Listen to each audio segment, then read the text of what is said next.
እንጋባ ሲል ጠየቃት አሳምነው። አልተቀበለችውም አስማሩ። ወንድምና እህቱ ይበልጣል አለችው። ተስማሙ። ቤት እየመጣ ይጠይቃታል። ቡና ታፈላለች፣ ይጠጣሉ። ካላት ታቀርባለች፣ ይበላሉ። አውግተው ይለያያሉ። የትዳር ነገር ዳግም አልተነሳም። አሳምነው አንድ ቀን በጠራራ ፀሐይ መጣ። እንደመጣ የደረበውን ሹራብ አውልቆ አስቀመጠ። ስለ ሙቀቱ ብዙ አውርተው ተለያዩ። አስማሩ አሳምነው ረስቶት የሄደውን ሹራብ ልብሷን ስታጠብ አጠበችለት።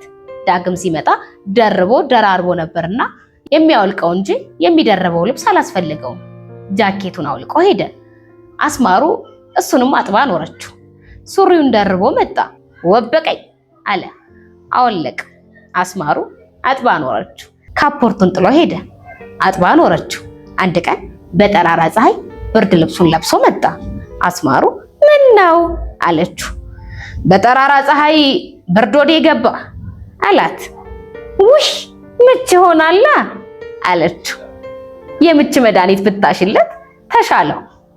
ሲሻለው ብርድ ልብሱ አላስፈለገውም፣ ጥሎት ሄደ። አስማሩ አጥባ ኖረችው። ትንሽ ቆየና ፍራሹን ተሸክሞ መጣ። ምን ነው አለችው።